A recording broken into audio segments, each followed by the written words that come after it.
안녕하세요. 동덕여자대학교 큐레이터학 전공 제26회 졸업기획전시 대표를 맡은 진효주입니다.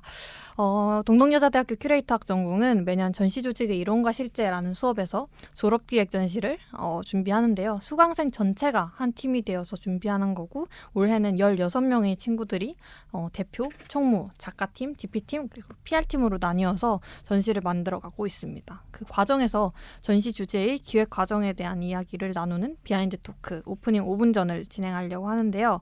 그래서 여기 전시 같이 기획하고 있는 PR팀과 DP팀 친구들을 같이 모셨습니다. 그래서 각자 팀과 이름을 소개해 주세요. 네, 안녕하세요. 저는 DP팀의 자칭 햇살 박소연이라고 합니다. 네, 저희 팀은 전시에 있어서 작품 배치, 운송, 보험 등 되게 다양한 일을 도맡고 있는데요. 그리고 참고로 저희가 오프닝 케이터링도 맡고 있어서 6월 22일에 있는 오프닝 행사에 많은 관심 부탁드립니다. 네. 저는 PR팀 박서연입니다. PR팀은 교육 프로그램 기획과 홍보를 맡고 있어요. 전 업무 중에서도 도록 만들기나 홍보 콘텐츠 기획에 참여하고 있습니다. 반갑습니다. 반갑습니다. 그리고 맨 처음에 설명했듯 저는 대표로 이제 어느 팀에 소속되어 있지는 않고 그 팀들을 이제 다 잘 이끌고 조정해가지고 이제 만들어가는 중입니다. 중요한 그래서 역할이시죠. 대표짱. 그렇고요. 그래서 제가 듣기로는 우리 PR팀 서현님께서 이렇게 팟캐스트를 기획하고 싶어 하셨다고 하는데 처음 이제 1회차 팟캐스트 제작이니까 어쩌다가 이 팟캐스트가 제작되었는지 한번 말씀해 주실 수 있을까요? 네, 오프닝 5분 전은 전시 기획자들이 전시 오픈 직전에 할 법한 비하인드 토크를 한번 기록해보자 하는 취지에서 촬영하게 되었습니다. 또 우리 전시 주제에 들어가는 키워드가 기술과 자본인데요.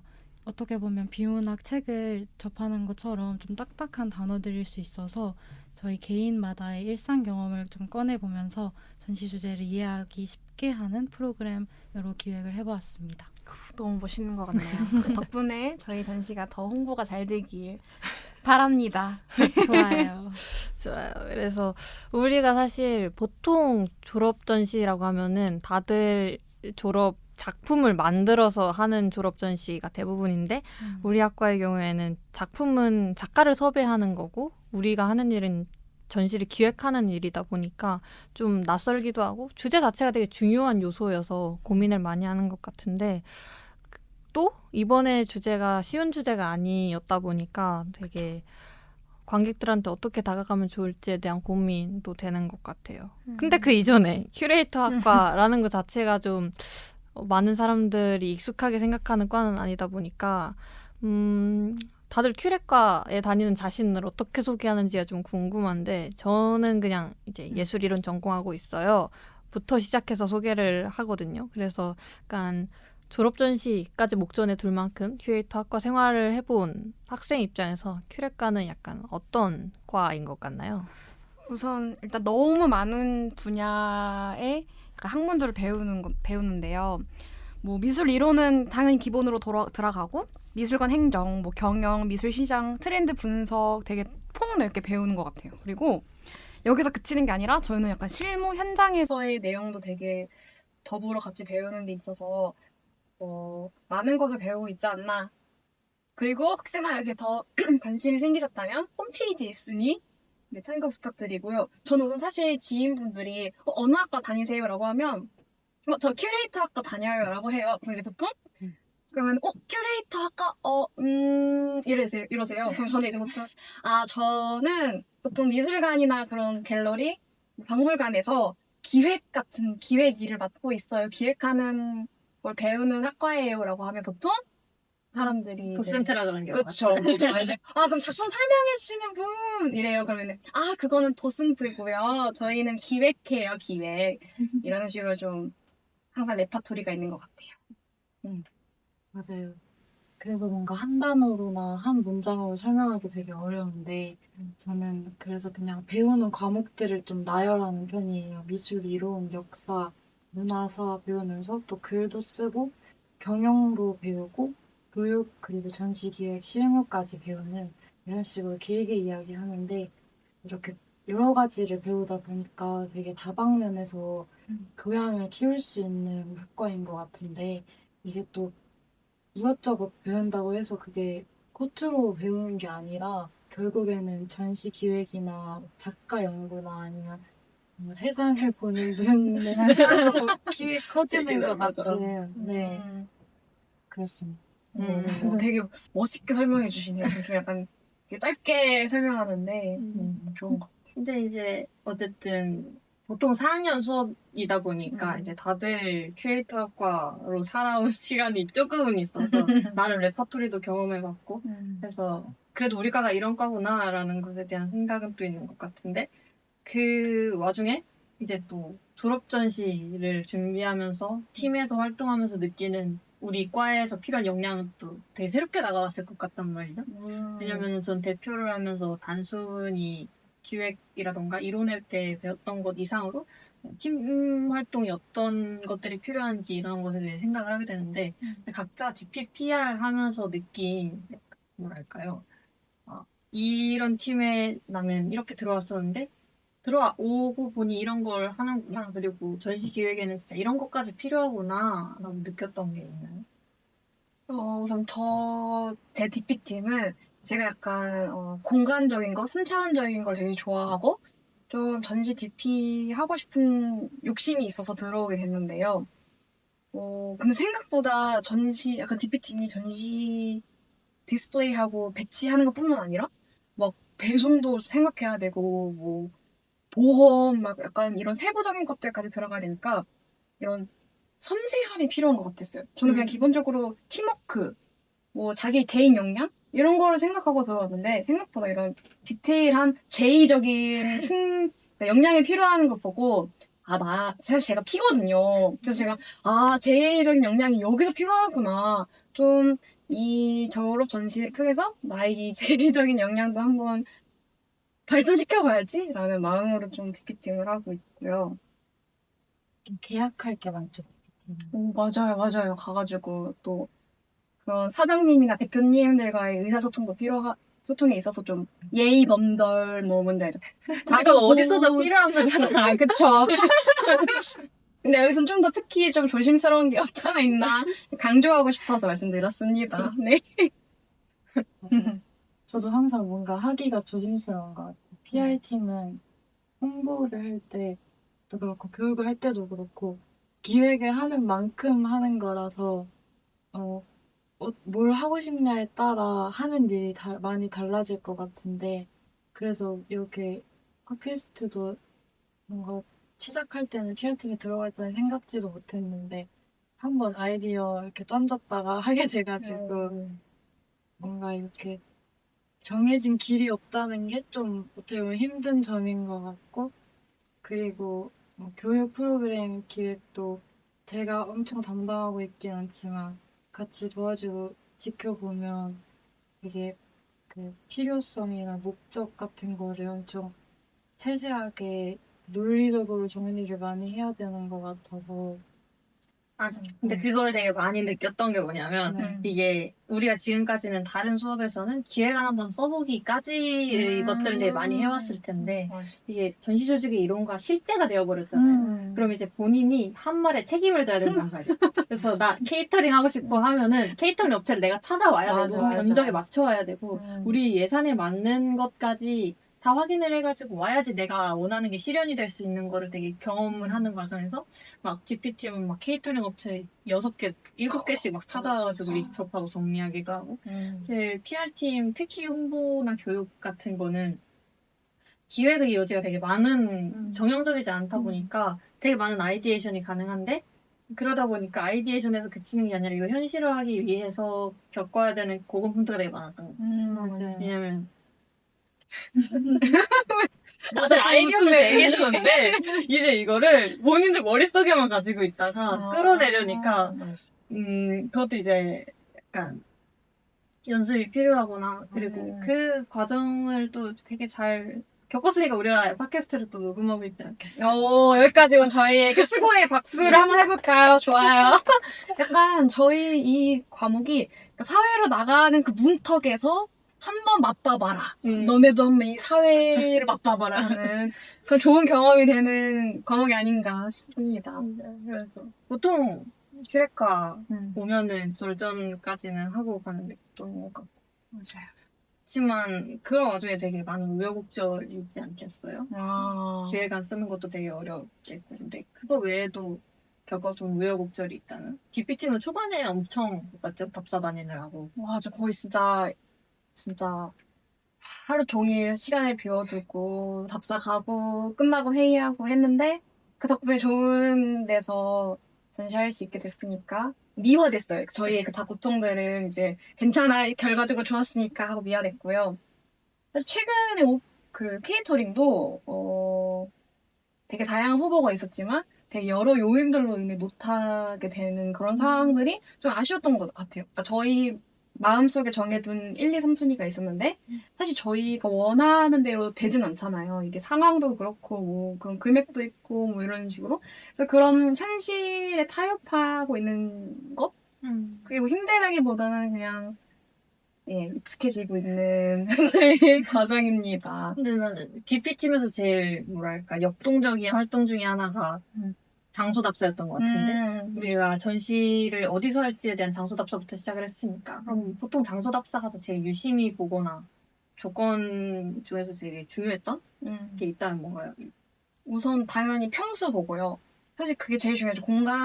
같은 공간이고 같은 평수여도 이게 그 형태에 따라서 공간의 구조에 따라서 되게 느껴지는 게 다른데 좀 그걸 좀 집중적으로 봤고 저희는 가서 일단 시뮬레이션 돌려봤어요. 저희가 그 당시에는 작가도 작품도 정해지진 않았지만 대충 이런 식으로 해보면 어떨까라는 얘기를 이렇게 계속 나누면서 여기에 가볍고 여기에 설치할까? 여기는 이런 점이 불편하지 않을까? 하면서 좀 시뮬레이션 돌리면서 실제 전시를 했을 때 힘들 것 같은 점 아니면은 뭐 예산이 좀 들어가야 하는 그런 점을 좀 집중적으로 했던 것 같아요. 왜냐면 저희가 또 예산이 그렇게 넉넉하진 않았던 상황이고, 그리고 또 저는 조명, 이 전장 조명이랑 천장이 어떻게 생겼는지를 좀 더 유심히 봤던 것 같아요. 왜냐면 저희가 설치 작품이 있을 수도 있고, 빔 프로젝터도 뭐 달아야 되고, 이런 여러 요인들 때문에 그냥 사실 뭘 하나를 집중적으로 봤다기보다는 그냥 그 공간을 다 하나하나 구석구석 봤던 것 같습니다. 네. 그리고 또 가는 거. 찾아가는 위치, 위치. 그 위치에 있는 거, 그거 되게 중요하거든요. 대중교통 이용하고 뭐 이런 거. 처음에 한번 보고 받을 때 짜장면집 근처에 있고 그랬어가지고 개인적으로 좋았는데, 그쵸, 이게 후각적으로 좀 영향을 주고, 되게 그렇기도 하고, 그쵸, 너무 눈앞에 전시장 바로 앞에 그 짜장면집이 있어서 좀 아쉽습니다. 개인 한편은 아쉽지만, 언젠가, 좋은 장 찾기 힘들까? PR팀에서 우여곡절이 있었습니다. 우여곡절이요. 아까 이야기한 것처럼 진짜 하고 싶은데 하면 그 하려는 방법을 구체적으로 찾는 게 되게 가장 우여곡절이었던 것 같고 그거 말고는 뭔가 홍보 영상 같은 거 딱 갈 때 그게 그냥 뭔가 왠지 미안해지는 뭔가 다 같이 찍자고 할 때 그런 게 있었던 것 같아요. 근데 그거 적극적으로 요구해야 되는 게 그 팀의 권한. 맞아. 그래서 홍보팀에서 홍보를 위해서 찍어야 됩니다 하면 그냥 네 하고 찍어라. 근데 다들 너무 재밌게 잘 찍어줘가지고 나는 표현이니까. 맞아요. 이 사람 되게 조용하고 이런 영상 안 볼 것 같은 사람도 어쨌든 찍어야 되니까 막 같이 찍잖아요. 근데 찍어야 되는 영상이 간발의 챌린지. 맞아. 되게 귀엽다고 그래야 되는데. 그래서 저는 인생 살면서 전 제가 그런 챌린지 절대 안 찍을 줄 알았거든요. 근데 덕분에 제 약간 신념을 깼습니다. 이게 신념식이요? 저희 팀에서 찍자고 했지만 사실 저도 그런 거를 제가 할 거라고는 생각을 못 했는데 또 해보니까 재밌고 왜 하는지 또 알겠더라고요. 재밌으니까. 근데 은근 또 찍자 그러면은 조금씩 다 신나는 거. 그런 게 있었던 것 같긴 해. 교수님 반응도 나쁘지 않았잖아요. 진짜요? 저 그거 금시초문이었는데 교수님 그거 보셨어요? 그 결과물을? 간발의 챌린지 보셨어요? 어떡해! 뭐라고 하셨는지 알아요? 뭐라고 하셨어요? 반짝이 효과를 넣었으면 좋겠다. 어떡해! 교수님이 적이시다. 다 아시네. 뭐, 좀 그 유행에 잘 컨셉에 대한 아시네. 이해가 있어요. 그래서 반영하셨나요? 반짝이. 지금 수정 중인 걸로 알고 있는데 반영을 했다고 하네요. 아, 진짜요? 어떡해. 난 결과물이 좀 두렵긴 한데. 오케이. 그래서 우리가 이렇게 되게 다양한 과정을 거쳐서 전시를 준비를 하고 있는데 그렇게 선정된 우리 주제가 기술과 자본이라는 방금 이야기했던 것과는 조금 다른 결이 다른데 좀 무거운 이야기잖아요. 그래서 기술 자본 해서 보통 처음에 얘기했던 게 미셸 푸코의 지식 권력처럼 기술과 자본이 결합함으로써 생기는 어떤 효과들 그리고 그 효과들로 인해 생기는 뭔가 실질적인 현상들에 대해서 우리가 어떻게 보는 게 좋을까? 그리고 그런 현상들에 문제가 있지는 않을까라는 문제의식을 다들 가지고 있었던 것 같아요. 그리고 처음부터 기술 자본이 모인 게 아니라 우리가 어쨌든 학생들이 하는 그리고 이 청년들이 하는 전시에서 어떤 동시대의 문제를 볼 수 있을까라고 하면서 주제를 모았었고 그 주제들의 공통점을 모아서 이제 잡은 게 기술과 자본이라는 주제였었는데 그런 차원에서 어쩌다가 이 기술과 자본이라는 키워드가 나왔을 때 그래 본인들이 일상에서 그런 걸 좀 발견을 했었나요? 저는 약간, 사실 그 주제를 낼 때도 좀 저희를 둘러싸고 있는 것, 저희 사회, 우리 체계, 우리가 갇힌 틀? 약간 이런 거에 좀 중심적으로 좀 최근에 생각하기 시작했던 것 같아요. 그래서 그런 주제문이나 주제를 정할 때 그런 내용을 좀 집중적으로 했는데요. 저희도 모르게, 그러니까 의도치 않게, 사실 그들은 의도했지만, 거기에 순응하면서 사는 나의 모습, 우리의 모습에 좀 집중했던 것 같아요. 그러니까 그 대표적인 것도 하나의 알고리즘?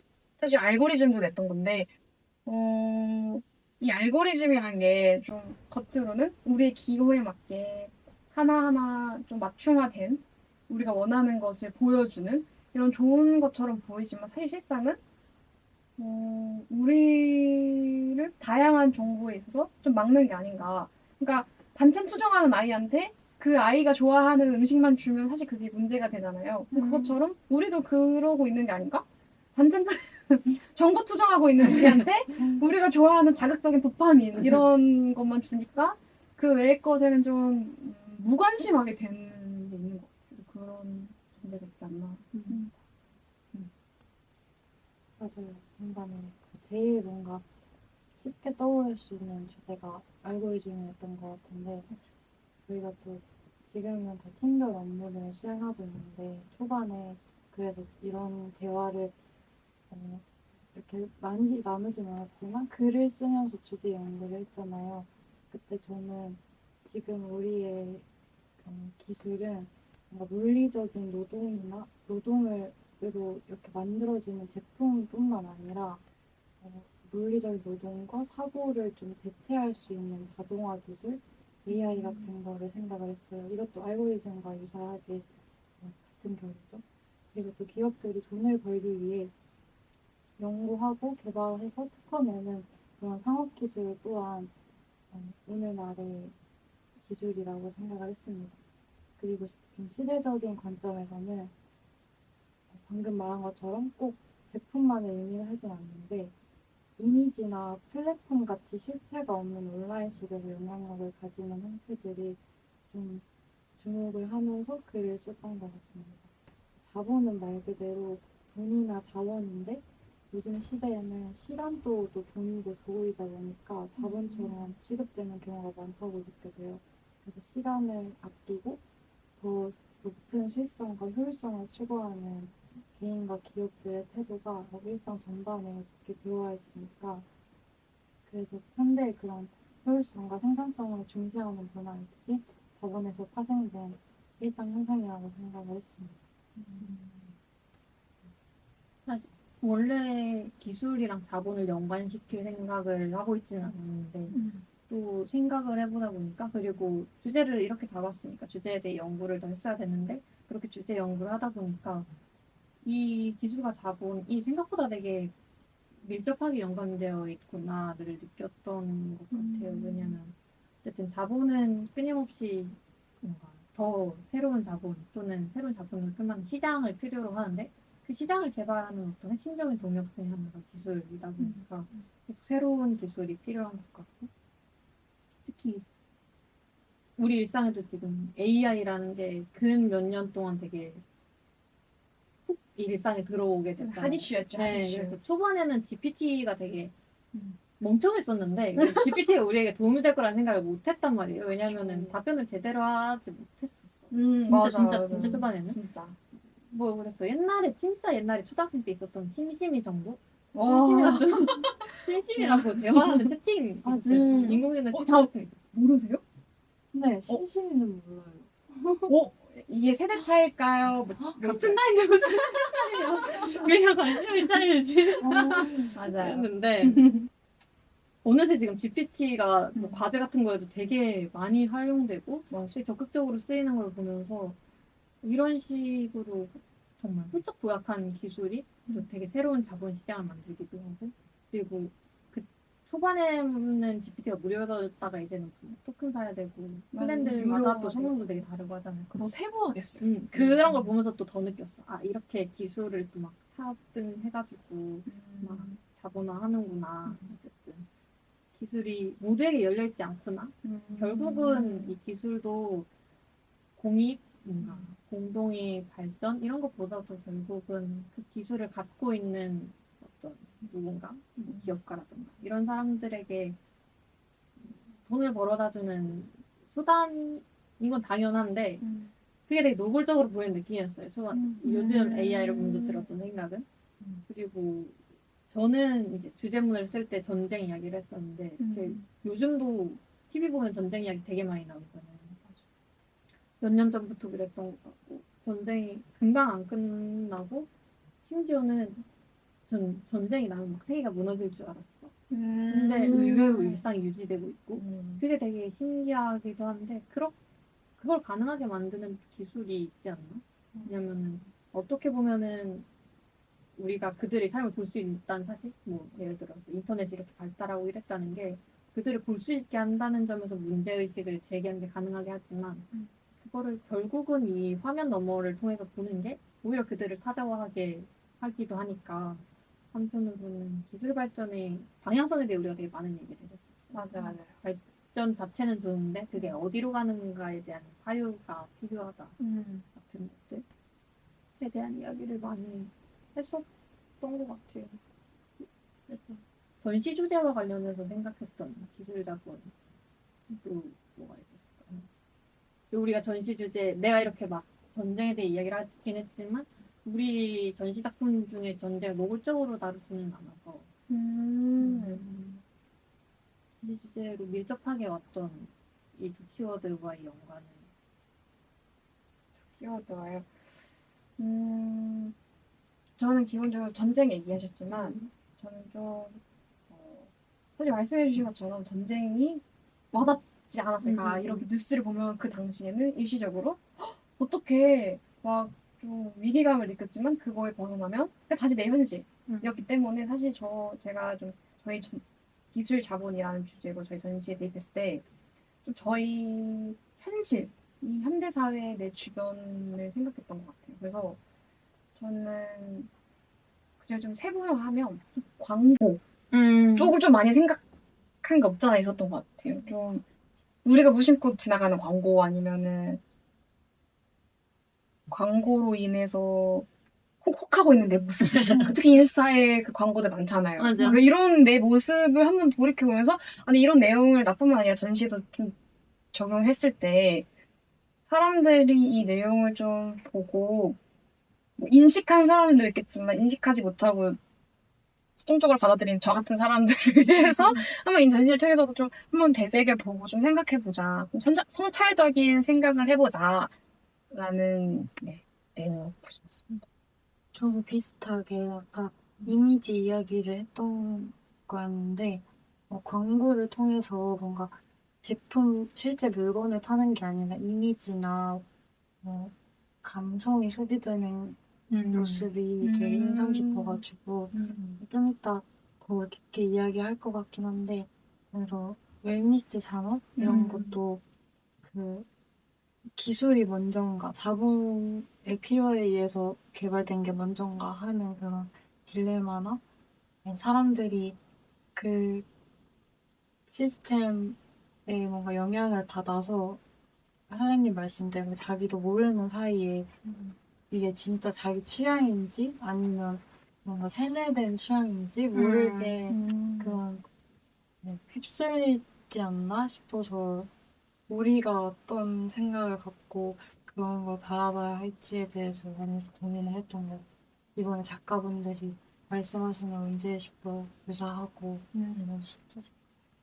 그래서 우리가 기술 자본의 관계에 대해서 조금 크게 이야기를 했는데 다시 조금 일상으로 돌아와서 기술과 자본의 영향이 서로 엮여서 작용하는 경우가 있었나요? 그래서 일상 예시를 경험을 했는지 어떤 식으로 경험했는지 궁금해요.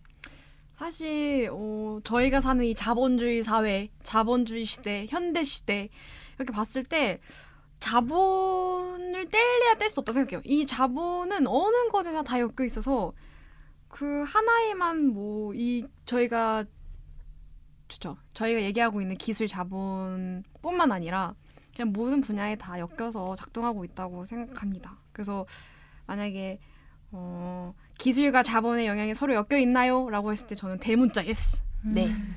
뗄래야 뗄 수 없는 이 관계가 있고 그 안에서 저희는 거기 그 체제에 맞춰서 살아가고 있다고 생각합니다. 맞아요. 오히려 기술이 뭔가요? 자본이 뭔가요? 이렇게 질문했을 때 그거를 두 개를 같이 설명하지 않는 게 더 어려웠던 것 같은데 자본을 얻기 위해서 기술을 개발하고 또 기술을 개발하기 위해 자본을 얻어야 하잖아요.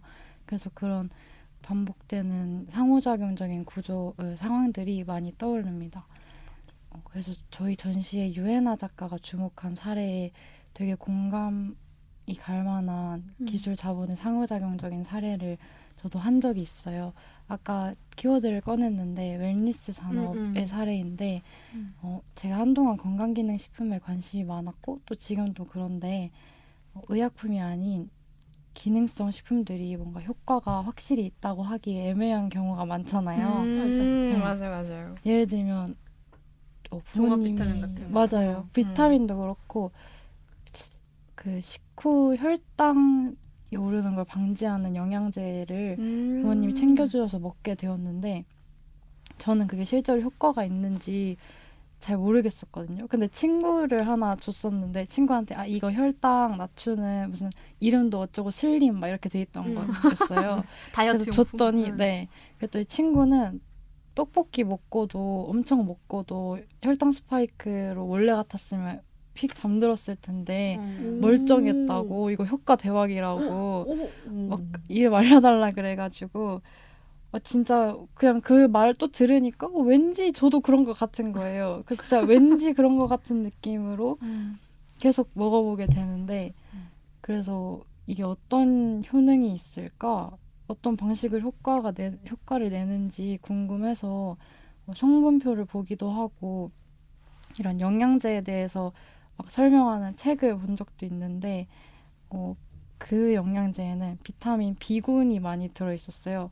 근데 비타민 B군이 몸의 에너지 대사에 많이 관여를 해요. 약간 직접적으로 관여하는 것보다 뭔가 도움을 주는 방식으로 관여를 한다고 신기하다. 그러는데 근데 그게 알약으로 조금 더 넣는다고 해서 그게 직접적으로 도움을 줄지는 뭔가 상황마다 몸 상태마다 사람마다 많이 다르다고 해가지고 효과를 보장하진 않습니다. 그래서 그런 식품들에 꼭 적혀있는 애매한 문구들이 있어요. 의약품이 아니면 모모에 도움을 줄 수 있음. 이런 문구가 있는데 이게 무슨 표기 규제 그래서 표기 규제의 문구가로 들어가 있다고 해요. 그래서 저는 이런 걸 보면서 이 제품을 파는 회사는 그 제품의 효능과 똑같이 진정 사람들의 건강을 위해서 기술을 개발을 한 걸까 아니면 자본을 위해서 기술을 개발을 한 걸까? 이게 기술을 개발했더니 자본이 따라온 걸까? 아니면 자본을 위해서 기술이 개발된 걸까? 하는 그런 그 딜레마적인 상황이 계속 생각이 나더라고요. 그래서 이런 게 그 두 가지가 뗄 수 없는 사회의 모습인 것 같고, 최근에 그런 뉴스도 보긴 했어요. 이런 건강기능식품이 과대 광고가 많아서 식약처에서 맞아. 네, 나도 보셨어요? 봤어. 식약처에서 막 몇 군데를 다 잡아냈다고 음. 그렇습니다. 그래서 자본을 위해서 기술에 우리 사람들이 좀 홀릴 법한 건강이나 다이어트 같은 그 소비를 부르는 프레임을 좀 씌우는 모습도 되게 좀 소름이 돋았어요. 이게 되게 제가 끌려가면서도 이래도 되나 싶은 생각이 항상 들어요. 맞아. 네. 근데 저는 개인적으로 말씀해주신 거 한번 생각해봤을 때 음. 자본으로 인해 기술이 발전되는 게 아닌가라는 생각이 드는 게 사실 그 제품을 만들거나 이런 구상 단계에 있을 때 트렌드를 분석해요. 그게 뭐냐면 그 사람들이 잘 살만한 거, 사람들이 관심 있는 거 이런 거를 생각하고 만들다 보니까 다 자연스럽게 이런 건강식품, 다이어트 요즘 좀 그런 거 붐하잖아요. 자기관리, 갓생 이런 거 되게 좀 붐하잖아요. 그러니까 그런 거에 좀 사람들이 혹하게끔 하는 것들을 모아서 제품을 만들다 보니까 저는 그래서 자본 후 기술이 아닌가. 뭔가 이게 나쁘다고 음. 할 수 있을지는 잘 모르겠어요. 이게 나쁜 상황인지 아니면 너무 당연한 상황인지 모르겠는데 저 나쁘다라고 하기에는 그걸로 인해서 정말 필요한 분들이 있을 수도 있고 도움을 많이 받은 분들도 있을 수 있으니까.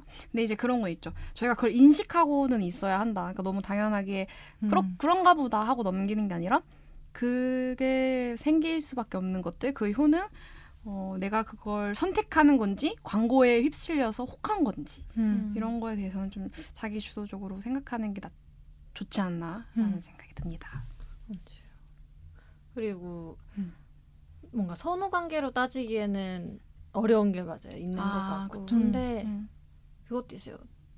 기술이 자본에 의존하는 것만큼 자본도 기술을 필요로 하는 것 같거든요. 왜냐면은 기술이 발전하지 않으면 자본은 고립돼 있잖아요. 그쵸. 그래서 자본은 지속 가능성을 획득하기 위해서 기술 발전을 필요로 하고 실제로 기술 발전으로 인해서 우리가 되게 뭔가 자본시장이 활발해지는 걸 특히 체감을 많이 하잖아요. 맞아요. 왜냐하면 요즘 주식 투자 이야기를 되게 많이 들었던 것 같은데 맞아요. 막 아직 전 주식 투자를 되게 열심히 하진 않지만 어쨌든 되게 이야기를 많이 듣는단 말이에요. 코스피 막 몇 천 달성했고 뭐 하시나 본데? 이거 왜 들어보니까 뉴스는 본다고 아직이라고 하는 거 보니까 좀 하긴 하나 보신. 그냥 뭐 알고는 있을 수 있으니까. 네. 그래서 그런 얘기를 듣는데 언제였지? HD 현대에서 되게 로봇? 그러니까 휴머노이드 로봇을 되게 정교하게 진짜 사람처럼 움직이는 게 발전됐다, 개발됐다라는 뉴스가 나오고 나서 바로 연결되는 게 이제 그 기업의 주식을 얼마나 주식이 올랐나 그런 거다 보니까 특히 요즘 그게 조금 더 확 체감되는 건 있는 것 같아요. 근데 저는 그런 일련의 현상을 보면서 느꼈던 거는 너무 좀 현실에 발붙이고 이제 못하게 되는 게 아닌가? 그러다 보니까 그거를 사실 너무 먼 현상이기도 하잖아요. 예를 들어서 거기서 발전된 휴머노이드 자체는 나의 일상과는 되게 관련이 많이 없는데 이게 주식을 하는 사람이라면 되게 연관되어 있는 현상이기도 한 거죠. 왜냐하면은 이미 그 줄을 타놨던 사람들은 뭐 그 기술 개발로 인해서 막 엄청 주가가 올랐대 하면은 그게 진짜 실제로 나한테 뭐 커피값이라도 더 벌어다 준 거일 수도 있으니까 그쵸. 이런 식으로 연결이 되게 많이 된 건 있는데 그러다 보니까 오히려 좀 더 진짜 현실에서의 직접적인 접촉과 연결감은 좀 단절된 것 같다는 생각도 하긴 했어요. 그런 것보다도 진짜 가상의 무언가를 되게 좇아서 움직이게 되지 않나 우리가? 그런 생각은 들었고 그런 어떤 되게 복잡하죠. 일상에서 음. 발견하는 게 그냥 단순히 당연히 관련이 있지라고 생각하는데 어쨌든 너무 기술이 자본에만 엮여 있다라는 게 느껴질 때가 오면은 아. 그때 좀 반성하게 되는 건 있는 것 같아요. 음. 그러니까 기술 발전하는 거 맞지. 근데 돈 되는 기술만 발전하는 게 맞을까? 돈이 안 되지만 사람들에게 필요한 기술도 발전하면 좋을 텐데 같은 생각을 하게 됐었던 것 같아요. 이번에 특히 이걸 보면서 단순히 기술이 발전해서 모두가 좋은 건 아니잖아요. 그게 악용되는 경우도 있고. 그쵸, 항상 뭐든. 특히 환경에 대해 이야기를 저는 걱정을 되게 많이 하는데 왜냐면 오늘만 해도 아직 6월이 되지 않았는데 되게 더웠거든요. 맞아요. 되게 습하고 맞아. 그런 것처럼 그런 먼 미래를 상상하기도 해야 되는데 요즘 되게 근시안적으로 보게 됐던 것 같아요. 저는 스스로. 그래서 좀 반성을 했었던 것 같고 그런 반성과 함께 약간 현재와 변함없이 이런 기술과 자본이 아까 얘기했던 것처럼 뭐 통제, 알고리즘 통제 안에서 그냥 유영을 하면서 그걸 그냥 마음껏 누리면서 살아가는 것을 마냥 비난만 하기도 좀 그쵸. 어려운 것 같고 어렵죠. 그러나 그것에 대해서 좀 더 비판하고 기술과 자본 밖에서 우리가 이 연관관계를 좀 거리를 두고 보는 것에 그런 태도도 필요할 수도 있겠는데 그런 두 가지 태도 중에서는 어떤 태도를 조금 더 갖고 싶었어요? 저는 사실 부끄럽게도 자기 반성을 좀 해보자면 좀 그런 시사 아니면 좀 사회 이런 거에 관심이 그렇게 많다고 할 수 없었던 것 같아요. 근데 이제 이 전시 준비하면서도 그렇고 주제를 하면서도 그렇고 그런 관심을 갖고 좀 실천적으로 아니면은 실천적으로 행동하든 실천적으로 좀 알아보든 이런 직접적인 참여하려고 하는 게 필요한 것 같거든요. 그래도 서연님은 어떻게 생각하세요? 저는 좀 이야기 듣고 한번 또 그거에 대해 얘기해보고 싶거든요. 근데 뭔가 이런 밸런스 게임에서 뭔가 너무 정석적으로 답하는 게 되게 어려운데 이게 체제 그게 좀 극단적이잖아요. 체제 없이 살기, 체제에 살기. 그래서 저는 뭔가 둘 중에 선택하게 된다면 이게 선택인지 아니면 어쩔 수 없는 건지 모르겠지만 체제 안에 살게 되는 게 더 그렇게 흘러가지 않을까 제 삶은. 그래서 아까 건강기능식품 같이 웰니스 산업이 그 마케팅이 좀 소름 돋는다고 저희가 이야기하긴 했는데 맞아요. 사실 그런 포장이 주는 정말 그런 것 같은 느낌 있잖아요. 그게 되게 정신적으로는 도움이 많이 될 때가 있어요. 맞아. 네. 왜냐면은 우리 전시 준비할 때도 한창 작가 연구를 3차? 4차까지 하면서 되게 바빴을 때 그 DP팀 팀장 언니가 나한테 효주야 홍삼이라도 먹어가고 홍삼이 있는데 내가 체질이 홍삼이 맞는 체질인지는 모르겠지만 아이씨 이거라도 먹어야지 이거라도 먹으면 좀 효과가 괜찮겠지라는 생각을 하면서 먹었고 그게 그냥 내 정신에 많은 안정이 되었던 거. 맞아. 이거라도 먹었으니까 오늘 힘내야지 하는. 맞아요. 플래시오 효과도 좀 주는 게 있지 맞아요. 않나. 그래서 뭔가 그런 산업 구조가 좀 이상하다는 생각이 들면서도 계속 그런 소비에 빠지게 하는 면이 있는 것 같아요. 그래서 우리가 이런 거대 자본과 시스템, 기술 시스템을 인식하지 않고 그냥 계속 할 일 바쁜 거에 그 현실에 안주하면서 산다면 어쩔 수 없이 그 안에서 사는 게 우리 삶이 막 파노라마처럼 지나가는 일상에서는 편하고 오히려 유익하게 느껴지지 않을까 싶습니다. 네. 그러면은 찬성하시는 거네요. 그러니까 찬성이라고 하면 안 돼요. 그래요? 제 말은 중고등학교 토론 동아리 했어요? 네. 토론하는 거 그래서 좋아하긴 무조건 해요. 찬반 나눠서. 이게 또 현대 그래서- 대한민국의 고등학생을 거쳐온 사람으로서 네. 저희가 이렇게 확실하게 하는 거 좋아해요. 밀어붙이고 아니, 들고 아니요, 저 몰아붙이지 않았어요. 저 그냥 서연님의 그런 명확한 명시된 그 주장을 듣고 듣고 물어본 싶어서 거였어요. 그래서 약간 마무리를 하자면 네네. 그래서 사회가 뭔가 이렇게 계속 발전하는 게 사실 디스토피아가 될지 아니면 유토피아가 될지 모르는 거잖아요. 지금 당장은. 뭔가 당장 나쁜 일이 체감되는 게 없으니까. 그래서 전 답답하다고 하셨지만 하나를 못 정하겠습니다. 그냥 약간 제 선택이라고 하고 싶긴 한데 어쩔 수 없는 느낌이 계속 들어요. 이 주제를 생각할수록. 먼저 네. 어려운 거긴 하고 사실 그래서 저는 이 밸런스 게임에 우리 전시와 연관 짓자면 사실 저는 안주하기보다는 어떤 새로운 변화에 대해서 상상해보는 걸 조금 더 좋아하는 것 같고 근데 사실 얘기했던 것처럼 그게 되게 어렵잖아요. 어떻게 이 체제 밖을 우리가 벗어날 수 있을까? 이미 우리에게 너무 내면화되어 있는 게 많은데 근데 그렇게 견고해 보이던 어떤 기존 세계의 질서를 되게 작아 보이는 게 어떨 때는 되게 큰 파장을 일으킬 때가 있는데 그게 저는 가끔 예술이라고 생각하거든요. 오, 예술인. 네.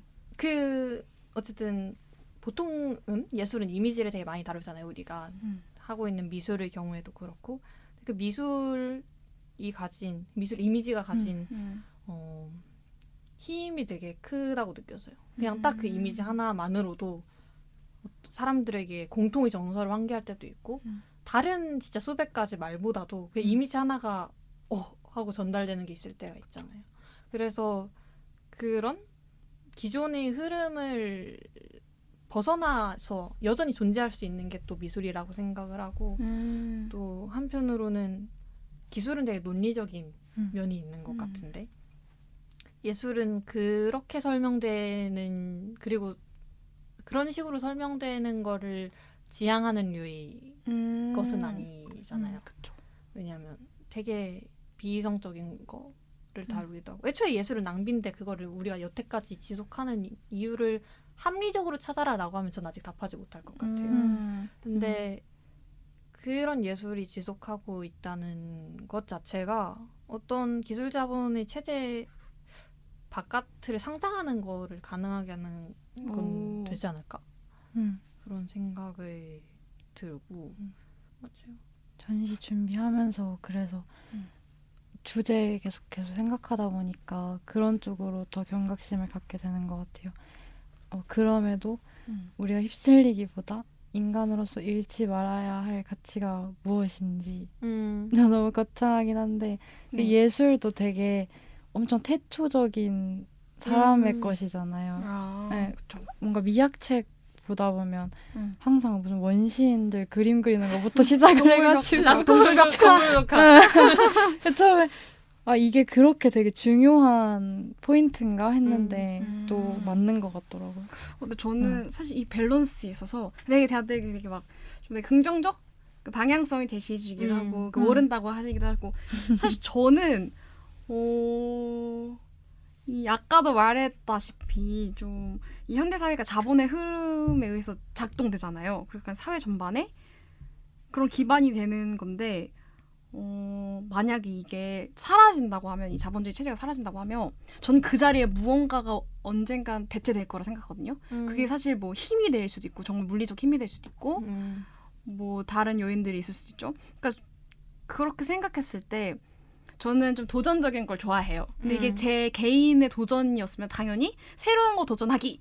이 자본주의 체계 없애고 다른 새로운 거 도전하기로 선택했을 텐데 이게 사실 제 개인의 일이 아니고 우리가 사회에 살아가는 그 전반 시스템을 생각하는 거라면 새로운 체제를 바꾸는 게 너무 위험성이 크다고 생각한 거예요. 그래서 이거 반대하는 건 아닌데 그 언젠간 그 자본 자리에 다른 게 대체될 텐데 그럼 과연 그 대체된 거는 이 지금 자본이 주는 폭력성보다 낮을까? 오히려 더 높을 가능성을 염두에 두면 그래서 새로운 선택을 하기는 어렵지 않나 좀 그런 생각을 했던 것 같아요. 그래서 약간 이 밸런스를 다시 생각하면 약간 익숙한 것 대 새로운 시도, 새로운 체제 도전하기 약간 이런 걸로 받아들여져서 저도 굳이 하나를 고르자고 하면 아까 말했다시피 전 명시하는 거 좋아하니까 저는 아직 자본주의 체제를 익숙한 거 유지하는 게 좀 명확하게 그 대체될 그 무언가를 정하지 않는 한 이 음. 체제를 유지해서 좀 나은 방향으로 바꾸는 게 낫지 않을까?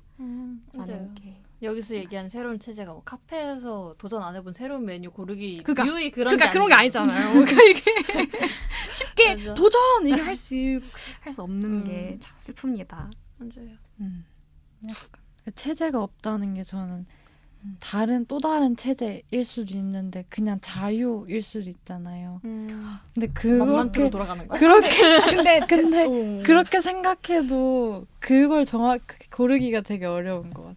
근데 이게 인간이란 게 모순된 그 동물이라 이게 말씀하신 것처럼 자유로 갈 수 있겠지만 사실 인간은 통제당하고 싶은 욕망도 있고 그러니까 이런 그런 체계 안에 약간 체계적으로 뭔가 되는 시스템 이런 걸 좋아하는 성향이 있는 반면에 안정감. 그러니까 안정감 그렇죠 안정감이 있는 반면에 통제당하고 싶지 않아 함이라는 게 다 이 두 양립되는 게 인간에 내재되어 있기 때문에 사실 인간에게 있어서 이 체제가 사라진다 하더라도 그 자유까지 도달할 수는 없을 것 같아요. 약간 이게 너무 유토피아적인 게 아닌가. 근데 우리가 뭔가 체제 전복보다도 어쨌든 기술과 자본이 결합된 거기서 나오는 어떤 의문점들에 대해 다루는 거였으니까 그런 차원에서는 그냥 거기에 반문하는 태도를 가져보는 거 정도가 우리 전시에서 말하고자 하는 그리고 되게 가닿았으면 하는 메시지였던 것 같기는 해. 맞아요. 이 전시를 통해서 좀 생각해보자 다 같이. 약간 근데 내가 최근에 SNS에서 뭘 봤냐면은 왜냐면 기술 자본이 알고리즘을 통해서 최근에 막 인스타그램 광고도 다 무슨 공간 대관, 신진예술가 지원 사업 뭐야, 되게 많이 점령당했네, 뜨는데, 지금. 점령당했는데 그러다 보니까 이제 한 번은 그냥 뭐 전시 관련된 글이었는데 나 더 이상 이제 전시 서문에서 뭐 탐구한다, 질문한다, 모색한다, 뭐 의문을 던진다라는 말을 보고 싶지 않다는 거예요. 그러니까 너무 서문이라든가 전시 기획 의도에 쓰이는 레파토리가 맞아요. 자주 있고 겹친다는 그쵸. 얘기였겠지. 근데 그럼 뭘 하겠어? 맞아. 그러니까 우리가 좀 기상하거나. 아니 그 서연님처럼 결론이 없는 거에 좀 답답함을 느끼나. 보통은 맞아. 열어두잖아요. 각자의 결론을 내봐라 약간 이렇게. 근데 나름 그런 답을 전시가 뚜렷한 목적성을 가지고 있어야 된다에 대해서 되게 동의하는데 그런 목적성은 당연하고 거기서 질문을 던질 수도 있지. 우린 이렇게 생각하는데 관객들은 어떻게 생각해? 라고는 되게 맞아요. 충분히 할 수 있고 의미 있을 것 같다고 생각하는데 몰라 사람들마다 다른가 봐요. 그게 질릴 수도 있어. 약간 통제당하고 맞아요. 싶은가 보지. 그쵸. 정도가 이제 좀 많이 발현되는 거죠. 뭐. 와 그 사례네요 어떻게 보면. 정해진 메시지를 그냥 이런 메시지가 있구나 하고 그냥 알고 가고 싶어하는 관람객들도 있는 거야. 우리 전시 작가님들은 그래도 되게 문제의식이 엄청 뚜렷하신 분들이어가지고 좀 그분들 생각을 타고 가면서 작품을 감상을 하다 보면 그래도 가이드가 좀 있는 작품이지 않을까. 이번 작품들은 맞아요. 그런 생각도 들어요. 아니면 보고 사실 같은 걸 봐도 다른 배경 지식이 다르니까 다른 생각을 하잖아요. 그래서 작가님들이 생각하시는 자신들만의 그런 가치관 베이스로 작품을 만들었고 그거를 또 사실 관객들이 다시 재생산하는 게 아닌가라는 게 제 전시관이거든요. 거창하게 전시관이란 말을 붙여봤지만 그래서 사실 저희가 주제를 정했다 하더라도 이 관람하시는 분들에 따라서 여기 너무 국한되지 않더라도 좀 이런 식으로 생각해보자라는 게 저희의 취지 아닌가 싶습니다. 처음엔 주제가 어려웠는데 작가님들 생각이 워낙 뚜렷하시다 보니까 생각보다 그 파생돼서 작가님들의 주제에서 파생돼서 떠오르는 사례들이 되게 많았어가지고 전시를 보시는 분들도 좀 그렇게 느끼지 않을까 기대가 돼요. 그래서 저도 약간 이런 정답을 가지고서 문제의식을 이런 문제의식은 어떤 문제의식이냐면 이렇게 주기보다는 그냥 우린 이런 문제의식을 이야기하려고 해 하면서 그 문제의식에 대한 사유의 어떤 도구들 음. 또는 자원들을 이렇게 던져주는 게 저한테는 조금 더 조금 더 마음에 드는 전시였던 것 같아요. 그래서 뭐 우리가 전시 선문으로도 또는 작가 비평으로도 이런저런 이야기를 전달하겠지만은 이렇게 팟캐스트를 통해서도 어떤 생각해볼 거리들을 던져주는 거 그리고 거기서 우리가 전달하는 메시지는 그래도 일관될 거니까 그쵸. 사람들이 우리 전시 전에 충분한 뭔가 정보를 접했다면 그래도 좀 모이는 어떤 각자의 결과들이 있지 않을까? 맞아요. 그래서 좀 더 관객들에게 잘 가닿기 위한 어떤 또 하나의 방법으로서 우리가 되게 기술 자본에 대한 이야기를 많이 해본 것 같은데 어때요? 이렇게 얘기해 보니까 지금까지 막 수업 시간에 이야기했던 거랑 또 느낌이 다르죠? 네. 맞아요. 이렇게 팟캐스트로 정리해본 소감 한 번씩 이야기하고 마무리해 볼까요? 사실 너무 많이 떨렸거든요.